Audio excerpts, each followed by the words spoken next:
నమస్తే అండి. మీ పేరండి? నా పేరు నున్న గంగరాజ్ అండి. ఏం చేస్తుంటారు? నేను చిన్న బడ్డీ వ్యాపారం చేసుకుంటూ ఉంటాను. సార్, కూటమి ప్రభుత్వం అధికారంలోకి వచ్చి 12 నెలలు అవుతుందండి. చంద్రబాబు గారి పాలన ఎలా ఉందంటారు? కూటమి ప్రభుత్వం వచ్చినప్పుడు అంతా బాగానే ఉందండి. ఇదివరకంటే ఇప్పుడు బాగా పాపులర్ అవుతుంది. చాలా బాగుంది. మరి ఇంత బాగున్న ప్రభుత్వంలో వ్యతిరేకత వచ్చిందని వైసీపీ వాళ్ళు అంటున్నారు సార్, అది ఎంతవరకు నిజమంటారు? లేదండి, అంతా బాగానే ఉంది. వైసీపీ వాళ్ళు ఏదో వంక చూపించాలి కదా, దానివల్ల వాళ్ళు పుట్టించే మాటలు ఇవి. చంద్రబాబు గారు అమరావతి రాజధాని పనిలో నిమగ్నమై ఉంటే వైఎస్ జగన్ గారు అసలు అమరావతి రాజధాని అవసరం లేదని అంటున్నారు. మీ అభిప్రాయం ఏంటి? లేదండి, అమరావతి పనిలోనే ఉన్నారు చంద్రబాబు గారు. అమరావతి రాజధానిగా అవసరం లేదంటారు? రాజధాని కావాలండి, రాజధాని కావాలి. రాజధాని కావాలి, అవసరం లేదు అని అంటున్నారు. అది ఎంతవరకు కరెక్ట్ అండి? అది కరెక్ట్ కాదండి. రాజధాని ఉంటేనే కదా మనకి ఏదన్నా ఎక్కడికైనా వెళ్ళేది తిరగడానికి. మనకి మన ఆంధ్రాలో రాజధాని ఎక్కడంటే ఏలేట్ చూపించడానికి లేదు కదా. ఇప్పుడు ప్రస్తుతానికి ఇప్పుడు చంద్రబాబు గారు రాజధానిని నిర్మిస్తాను కాబట్టి అది మనకు రాజధాని కావాలి కాబట్టి అది రాజధాని మనకి ముఖ్యం. మనకి మహానాడు కార్యక్రమం ఒకటి మొదలైంది సార్. ఈసారి మహానాడు కార్యక్రమంలో లోకేష్ బాబు గారికి పార్టీ బాధ్యతలు అప్పచెప్పే అవకాశం ఉందంటారా? ఉందండి, లోకేష్ గారి పార్టీ బాధ్యతలు అప్పచెప్తేనే బాగుంటుంది. లిక్కర్ స్కామ్ విషయంలో జగన్మోహన్ రెడ్డి అరెస్ట్ కాబోతున్నాడని వార్తలు వస్తున్నాయి, అది ఎంతవరకు నిజమంటారు?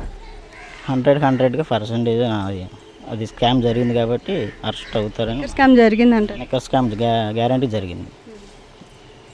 వల్లభనేని వంశీని జైల్లోనే చంపేస్తారని ఆయనకి ప్రాణహాని ఉందని అంటున్నారు, అది ఎంతవరకు నిజమంటారు? అదంతా అబద్ధం అండి. ఆయన ప్రాణహాని ఉందన్నది అది అలా వైసీపీ పుట్టించిన మాటలు అవి.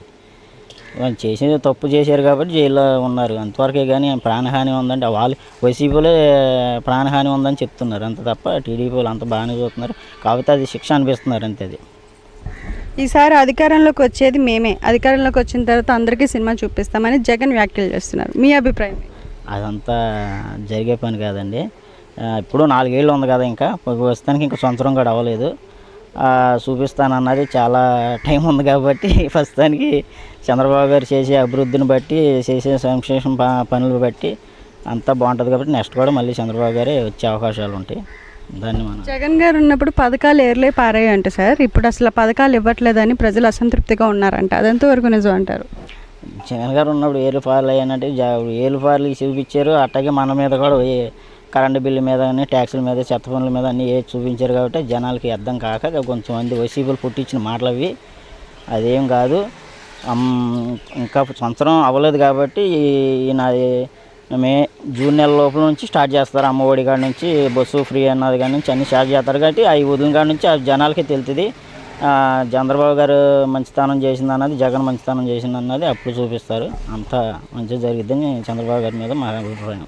మన ఆంధ్ర రాష్ట్ర ప్రజలకి అభివృద్ధి కావాలంటారా, పథకాలు కావాలంటారా? అభివృద్ధే కావాలి. మన ఆంధ్ర రాష్ట్రానికి అభివృద్ధి ఉంటేనే కదా మనం ఎక్కడి వరకైనా వెళ్ళి ఏలేట్ చూపించేది. అభివృద్ధే కావాలని మేము కోరుకుంటున్నాం. మరి చంద్రబాబు గారు పథకాలు ఇవ్వట్లేదని ఆ ప్రజలు అసంతృప్తి వ్యక్తం చేస్తున్నారు. అదే చెప్పాం కదండి, వచ్చింది సంవత్సరం అవ్వట్లేదు కదా, చేస్తారు, చేసి చూపిస్తారు. అప్పుడు వైసీపీ నోటి మీద ఏలేసుకుంటారు. 2027లో జగన్ పాదయాత్ర మొదలు పెడతారంట సార్, ఈసారి ప్రజలు ఆదరిస్తారంటారా? 2027గా ఆదరించే టయానికి ఇంక జనాల్లో మార్పు రావాలి కదండి. అప్పటికి జరిగేది ఏదో జరిగింది ఏదో అన్నది తర్వాత చూస్తారు. అలా అన్నది ఇప్పుడు అవ్వదు కదా, ఇంకా 2 సంవత్సరాల టైం ఉంది కదా, అప్పుడు ఏదన్నది అప్పుడు ఆలోచించి చెప్పించవచ్చు. Okay, thank you. మన కళ్ళ ముందు ఎంత అభివృద్ధి జరిగినా ప్రజలకి నచ్చుతుంది, కానీ వైఎస్ఆర్సీపీ పార్టీ వాళ్ళకి మాత్రం ఎట్టి పరిస్థితుల్లో నచ్చదు. ఎందుకంటే వాళ్ళకి ఎంతసేపు జగన్మోహన్ రెడ్డి భజన చేసుకోవడం, జగన్మోహన్ రెడ్డిని ఏదో జాకీలు పెట్టి లేపే పనిలో ఉన్నారు తప్ప అసలు ఆంధ్ర రాష్ట్రంలో ఈ సంవత్సరంలో చంద్రబాబు నాయుడు చేసింది ఏంటి అని చెప్పి ఎవడైనా ఆలోచించే యోచనలు ఉన్నారా? ఎంతసేపు చంద్రబాబు నాయుడు మీద బురద జల్లి ఒకే ఒక కాన్సెప్ట్తో మాట్లాడుతున్నారు తప్ప గత 5 సంవత్సరాలు జగన్మోహన్ రెడ్డి వ్యవహరించిన తీరు, ఈ చంద్రబాబు నాయుడు గారు వచ్చిన తర్వాత సంవత్సరంలో వ్యవహరించిన తీరు ఒక్కసారి టాలీ చేసుకుని ఎప్పుడైనా చూసారా? జగన్మోహన్ రెడ్డి 5 సంవత్సరాల పరిపాలన ఏం చేసావయ్యా నువ్వు జగన్మోహన్ రెడ్డి? నిజంగా నువ్వు ఆంధ్ర రాష్ట్ర ప్రజలకి మంచే చేసి ప్రజలకి నచ్చిన పరిపాలన నువ్వు చేసుంటే మరి ఎందుకు గెలవలేకపోయావు? 11 సీట్లతో పరిమితం అయిపోయి ప్రతిపక్షం కూడా లేకుండా ఓడిపోయావంటే నువ్వు ఆంధ్ర రాష్ట్ర ప్రజలకి ఏమి చేసావని అనుకోవాలి ఇక్కడ. ఇంకేమనంటే నువ్వేమంటావు అంటే ఈవీఎంలు పాల్టు ఈవీఎంలు మోసం చేసి గెలిచారని చెప్పి మాట్లాడుతా ఉన్నావు. గతంలో ఇదే ఈవీఎం మిషన్తో నువ్వు గెలిచావు. నువ్వు గెలిస్తేనేంటో ప్రజా ఓటు, ప్రజా తీర్పు, ప్రజల చేత ఎన్నుకోబడినటువంటి జగన్మోహన్ రెడ్డి, ప్రజల చేత ఎన్నుకోబడినటువంటి జగన్ ప్రభుత్వం. అదే ఈ రోజున కూటమి ప్రభుత్వం అదే ఈవీఎంలతో గెలిస్తే దొంగ ఓట్లు వేసారు, ఈవీఎంలు పాల్ట్ చేశారు, ఈవీఎంలు మాఫింగ్ చేశారు, ఈవీఎంలు మొత్తం ఎక్కడికక్కడే స్కాములు చేసి అధికారంలోకి వచ్చారని చెప్పి మాట్లాడతావు. అంటే నీకు నచ్చినట్టు విధంగా నువ్వు మాట్లాడేస్తావు. ఇందులో వాస్తవాలేంటో అవాస్తవాలేంటో ప్రజలు తెలుసుకోకుండా ఉంటున్నారా? గత 5 సంవత్సరాలు నువ్వు ఎవరిసిన తీరు బట్టే కదా నీకు 11 సీట్లు ఇచ్చి పక్కన కూర్చోబెట్టారు. ఈ మాత్రం తెలుసుకోకపోతే ఎలాగా? ఈరోజు నువ్వు మళ్ళీ ముఖ్యమంత్రి అయిపోతా 2029లో, నేనే ముఖ్యమంత్రి 2027లో పాదయాత్ర చేస్తా, ఈసారి 2.0 చూపిస్తా, ఈసారి అధికారం నాదే, ఏ ఒక్కడిని విడిచిపెట్టను, 7 సముద్రాల అవతల ఉన్న సరే వెతికి మరీ లాక్కొస్తా, పోలీసులు బట్టలు ఓడదీస్తా అని చెప్పి పోలీస్ వ్యవస్థను ఉద్దేశించి మాట్లాడడం, ప్రజలను ఉద్దేశించి విస్తృత స్థాయిలో బెదిరింపు చర్యలు పాల్పడడం, టీడీపీ కార్యకర్తలకు చెప్తున్నా, తర్వాత నాయకులకు చెప్తున్నా ఏ ఒక్కడిని విడిచిపెట్టనని చెప్పి ఇటు కార్యకర్తలను ఇటు బెదిరించేయడం. ఏంటయ్యా జగన్మోహన్ రెడ్డి? ఆంధ్ర రాష్ట్ర ప్రజలకి బెదిరింపులు కావాలా ఏంటి? తెలిసి నువ్వు ఇలా బెదిరిస్తూ ఉంటే మళ్ళీ నీకు ఓట్లు వేస్తారనుకుంటున్నావు ఏంటి? ఓటమి నుండి పాఠాలు నేర్చుకోవాలి. గత 5 సంవత్సరాలు మనం ఎందుకు ఓడిపోయాం, ఏం చేసాం, ఏం చెందాం, ఆంధ్ర రాష్ట్ర ప్రజలు మనకు ఎందుకు తిరస్కరించారు, అసలు ఏం చేసామని చెప్పి మనకు ఓట్లు పడలేదు, పథకాలు ఇచ్చేసామని చెప్పి అంటున్నావు కదా, పథకాలు ఎందుకు ఇవ్వలేదని చెప్పి ఏనాడని ఆలోచించావా? బటన్ నొక్కేసా నేరుగా మీ యొక్క ఖాతాల్లో పడిపోద్దని చెప్పి మైకుల దగ్గర కూర్చొని మాట్లాడడం, కానీ ఆ నేరుగా ఖాతాల్లో పడినట్టు నువ్వేమైనా చూసావా? ఈ బ్యాంకింగ్ సెక్టార్లో ఉన్నప్పుడు ఎన్ని రకాలుగా అవతవకలు ఉంటాయని తెలుసు కదా. అవి నిజంగా వెళ్తున్నాయో లేకపోతే కట్ అయిపోయి ప్రజల దగ్గర. ఇప్పుడు అప్పు ఉన్న వాడికి నువ్వు బ్యాంకులో వేస్తావు, ఆ అప్పు ఎవడు తీసుకుంటాడు? బ్యాంక్ వాడు తీసుకుంటాడా, లేకపోతే బ్యాంక్ వాడి దగ్గర నుంచి నువ్వు తీసుకున్న లోపే కట్ చేసుకోడా? ఫర్ ఎగ్జాంపుల్ ఆటో వాళ్ళకి 10,000 వేసేవాడివి, ఇప్పుడు ఆటో వాడికి ఏదైనా బాకీ ఉందనుకో, ఆ బాకీ ఆ బ్యాంక్ వాడికి కట్టాలి కదా. నువ్వు వేసిన డబ్బులు వెంటనే ఆ బ్యాంక్ వాడు కట్ చేసుకున్నావు అనుకో, నువ్వు ఇచ్చినట్లు లెక్క అయిపోద్దా? ఆ బ్యాంక్ వాడు కట్ చేసుకున్న డబ్బులు అసలు తినడానికి నువ్వు చేతులకు ఇచ్చావా, చెందేవా? అసలు ఏమీ లేకుండా ఏం చెందేవని చెప్పి నీకు మళ్ళీ ఓట్లు వేస్తారు. ఎవరిని చూసుకున్నా ఎటు చూసినా సరే మోసపూరితమైనటువంటి రాజకీయాలు చేసి అధికారాన్ని అడ్డం పెట్టుకుని ఆంధ్ర రాష్ట్ర ప్రజలను సర్వనాశనం చేసావు.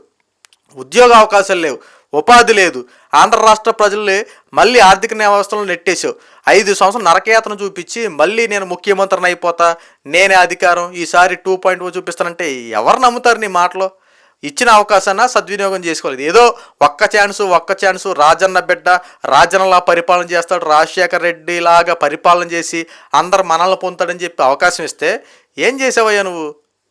దౌర్జన్యాలు సృష్టించావు, అరాచకాలు సృష్టించావు.